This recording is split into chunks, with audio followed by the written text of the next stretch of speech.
الشيطان الرجيم بسم الله الرحمن الرحيم يا أيها النبي إنا أرسلناك شاهدا ومبشرا ونذيرا وداعيا إلى الله بإذنه وسراجا منيرا. سورۃ الاحزاب آیت نمبر 45 سے لے کے 48 تک مضمون ہے. ان چار آیات میں آپ صلی اللہ علیہ وسلم کی کچھ خاص صفات اللہ رب العزت نے بیان فرمائی اور بڑی شاندار آیات، بہت زبردست مضمون ہے امت کے لیے اور آپ صلی اللہ علیہ وسلم کی فضیلت کو بیان کرنے کے لیے. یا ایھا النبی، اے پیغمبر، انا ارسلناک، ہم نے آپ کو بھیجا ہے 5 صفات والا بنا کے. پہلی صفت شاہدن، گواہ، مبشرن، خوشخبری سنانے والا، ونذیرا، ڈرانے والا، وداعیا الی اللہ باذنہ، اللہ کی طرف سے داعی، اللہ کی طرف سے دعوت دینے والا، وسراجا منیرا، اور روشن چمکتا ہوا سورج، روشن چمکتا ہوا چراغ. یہ 2 آیتیں ہوگی 5 صفت. وبشر المؤمنین، اب آپ کے لیے ہے کہ آپ مومنین کو بشارت سنائیے. کس چیز کی؟ بأن لهم من اللہ فضلا کبیرا، کہ ان کے لیے اللہ کے پاس بہت بڑا فضل ہے. اور ان کو یہ بھی کہیے کہ ولا تطع الکافرین، یا پھر اے پیغمبر آپ پیچھے مت چلے کافرین کے، منافقین کی. ودع اذاہم، اور ان کی تکلیف کو دور کریں. وتوکل علی اللہ، یعنی ان سے جہنم کی، گناہوں کی تکلیف کو دور کریں. وتوکل علی اللہ، اور بھروسہ اللہ پہ کریں. وکفی باللہ وکیلا، کافی ہے اللہ کام بنانے کے لیے. 3 آیات کا خلاصہ ہے. یا ایھا النبی انا ارسلناک شاہدا، آپ کو گواہ بنایا ہے. بغوی میں ہے، ابن کثیر میں ہے، مظہری میں ہے. صحیح الاسناد روایات میں سے ایک روایت ذکر کر رہا ہوں شاہد کے معنی. پیغمبر صلی اللہ علیہ وسلم امت کے لیے گواہ ہیں. کیسے گواہ ہیں؟ حدیث میں آتا ہے، جو میں نے حوالہ جات پیش کیے، کہ ساری کی ساری امت ہر روز رسول اکرم صلی اللہ تعالی علیہ وسلم کے سامنے پیش کی جاتی ہے. مطلب کیا ہوا؟ مطلب میرا، آپ کا نام ہر روز آپ علیہ الصلوۃ والسلام کی خدمت اقدس میں پیش کیا جاتا ہے کہ یہ وہ لوگ ہیں جو آپ پر ایمان لائے ہیں.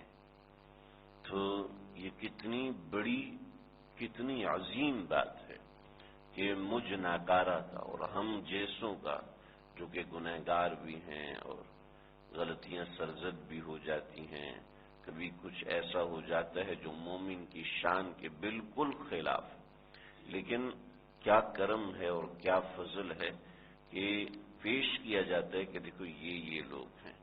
پھر روایت میں آتے جمعرات اور پیر کو خصوصی طور پر پیش کیا جاتا ہے امت مسلمہ کے نام، پھر روزے داروں کے، اور پھر نماز پڑھ، پھر درود پاک پڑھنے والے، درود و سلام پڑھنے والوں کے نام پیش. تو یہ کتنی بڑی بات ہے.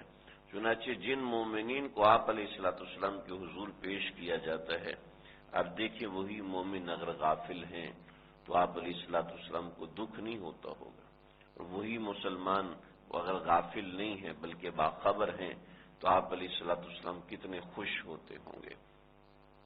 چنانچہ میں یہاں قرآن و حدیث سے باہر نہیں نکلوں گا، ورنہ اس کے بارے میں کشف و الہام کے اوپر سینکڑوں واقعات بزرگوں نے لکھے ہیں، اور ایسے حضرات جنہوں نے روزہ اطہر صلی اللہ علیہ وسلم کے پاس پوری زندگی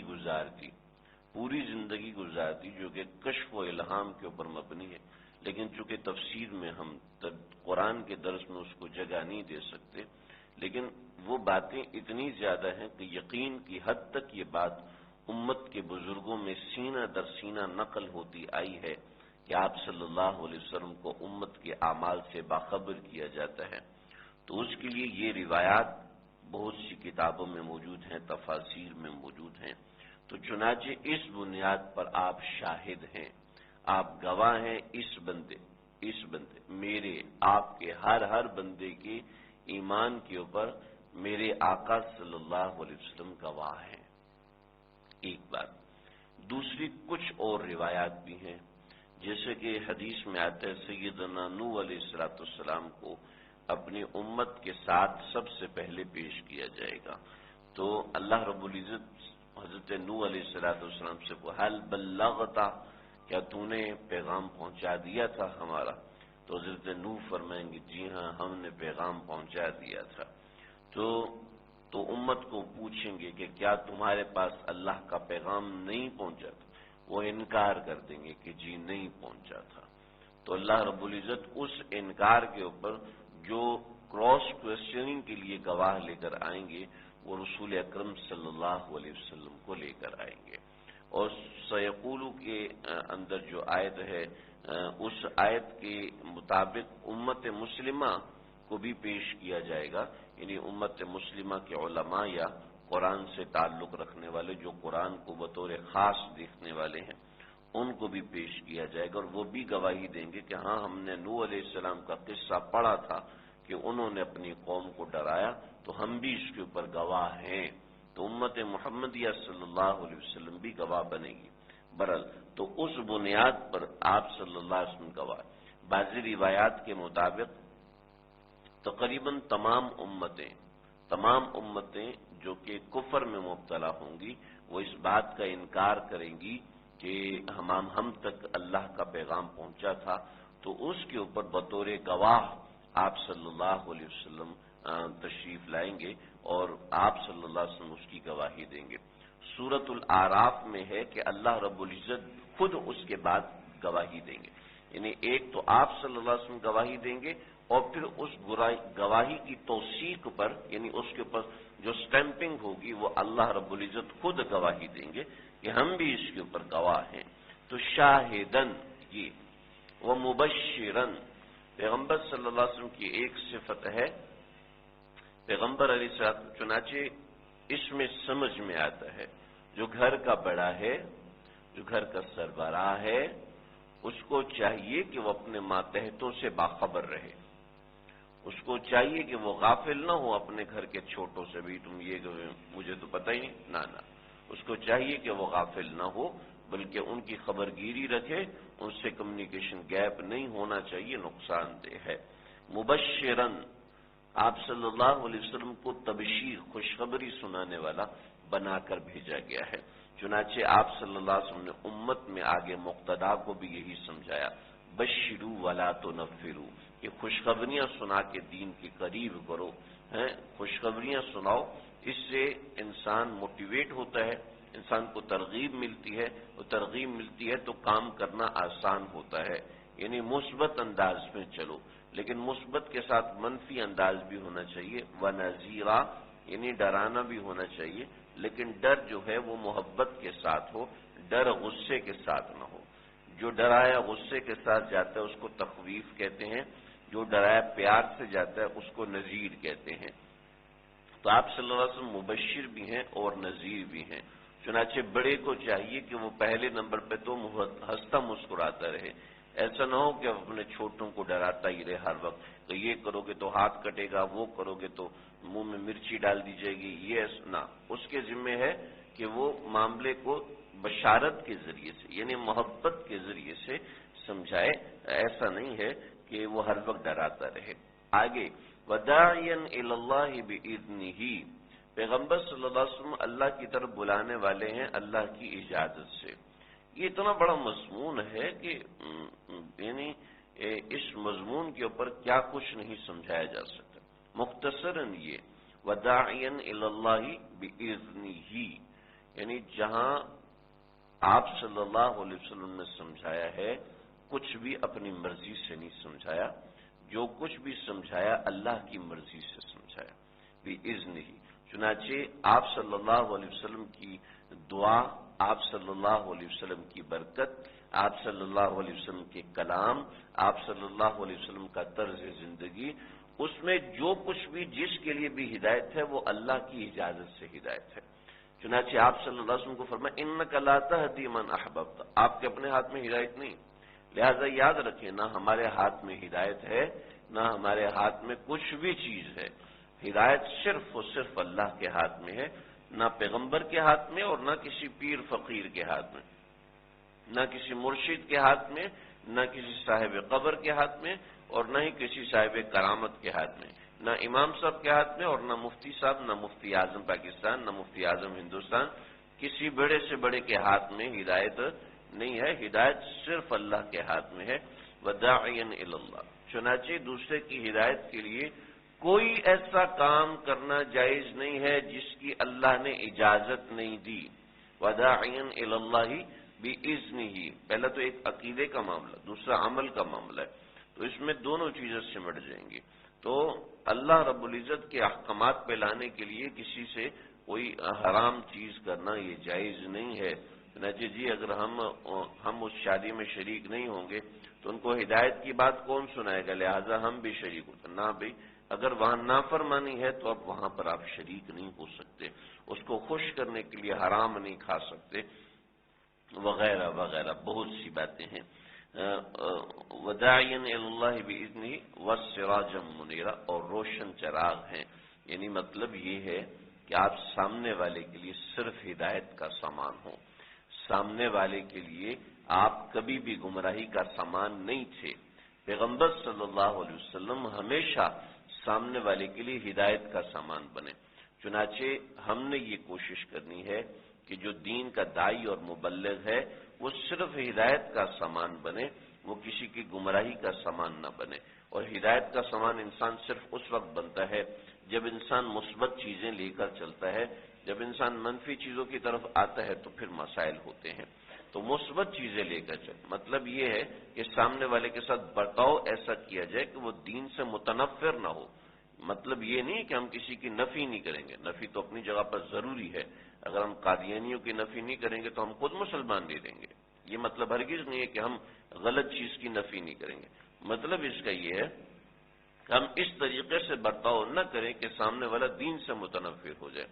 جیسے ایک مولوی صاحب نے مسجد میں ایک آدمی بیٹھے ہوئے تھے اور ان کو ڈانٹنا شروع کر دی، تمہیں مسجد میں بیٹھنے کی تمیز نہیں ہے، تمہیں طریقہ نہیں ہے، وغیرہ وغیرہ۔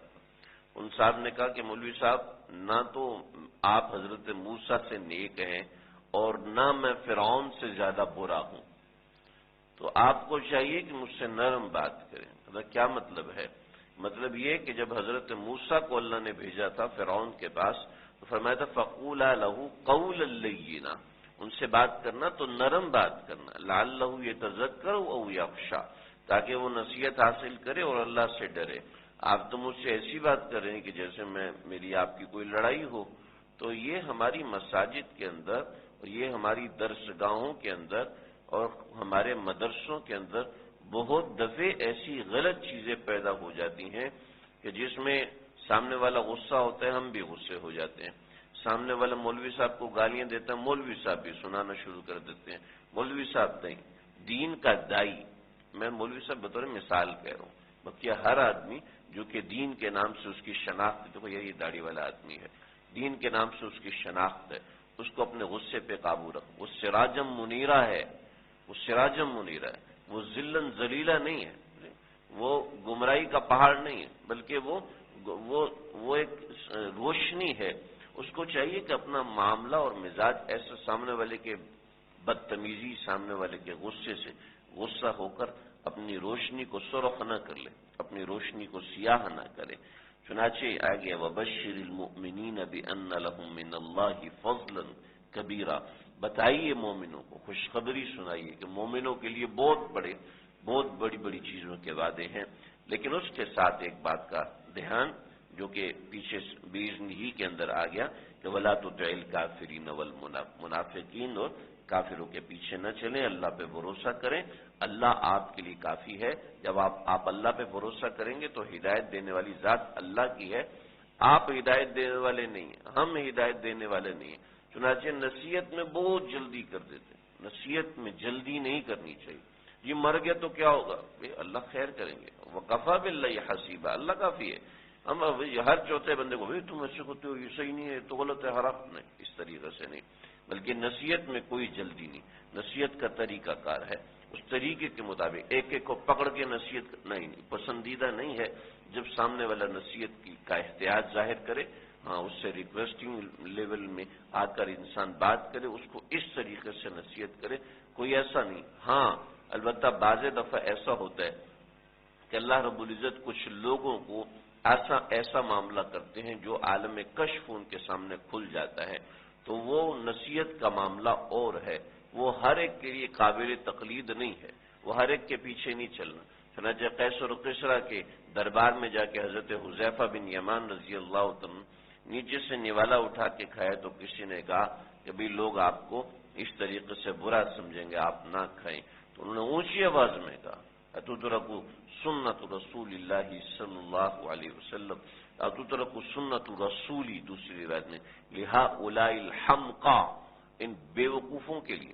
وہاں پر ایک خاص عالم تھا حضرت حذیفہ کا، اب چند کافروں کے ساتھ بیٹھ کر ان گدھوں کے لیے میں اپنے کپڑے وہ تو پکڑ کے آپ کو ماریں گے اور ہو سکتا ہے آپ کی جانیں نکال دیں، یہ آج ہم یہ نہیں کریں گے، بلکہ یہ میں اپنی بات نہیں کر رہی، حضرت شیخ الاسلام حضرت مفتی تقی عثمانی صاحب نے سے جب 10 سبق میں کسی طالب علم نے پوچھا تو حضرت نے اس طریقے سے یہ جواب دیا، اور حضرت کی نام الباری میں بھی اسی نوعیت کے جواب امید ہے ہوں گے۔ تو یہ ہے کہ انسان کو جو کام حکمت سے کرنا ہے، حکمت سے کرنا ہے، اور اس کے کرائیٹیریاز ہیں، یعنی اس کے دائرہ کار ہیں، اس کے لیے پوچھنا ہوتا ہے، دیکھنا ہوتا ہے، لیکن یہ نہ سمجھے کہ میں اس کی ہدایت کے لیے انہیں وکفا باللہ وکیلا، اللہ کارساز ہے، کام بنانے والے اللہ ہیں، میں اور آپ کوئی نہیں ہوتے، میرا آپ کا کام صرف پیغام پہنچانا ہے۔ چنانچہ حدیث میں آتا ہے آپ علیہ الصلوۃ والسلام نے فرمایا، حضرت ربیعہ رضی اللہ تعالیٰ عنہ نے فرمایا کہ روایت اس طرح، حضرت ربیعہ قرشی رضی اللہ تعالیٰ فرماتے ہیں کہ ایسا ہے کہ ایک شخص نے کھانا تیار کیا، اور کھانا تیار کرنے والے کے بعد ایک شخص سے کہا کہ جاؤ لوگوں کو بلا کے لاؤ، تو جو لوگ اس بلانے کے اندر آ گئے ان لوگوں کو کھانا کھلایا گیا، اور جن لوگوں نے بلانے کے بعد انکار کیا تو کھانا کھلانے والا نہ ان سے راضی ہوا اور نہ ہی ان سے خوش ہوا اور نہ ہی ان کو کھانا ملا۔ تو جانتے ہو کھانا پکانے والے، مطلب کھانا پکانے والے اس سے مراد اللہ کی ذات ہے، اور جو کھانا بنایا ہے اس سے مراد ہدایت اور جنت ہے، اور جس کو انہوں نے بلانے کے لیے بھیجا تھا وہ پیغمبر صلی اللہ علیہ وسلم ہیں، اور جو ان کی پکار پہ لبیک کہتے ہوئے آگے وہ مومنین ہیں، اور جنہوں نے اس کی پکار کا انکار کیا وہ کافرین ہیں، لہذا وہ محروم ہوئے کھانے یعنی نعمتوں سے اور اللہ تعالیٰ کی رضامندی سے۔ اللہ سمجھنی ہے۔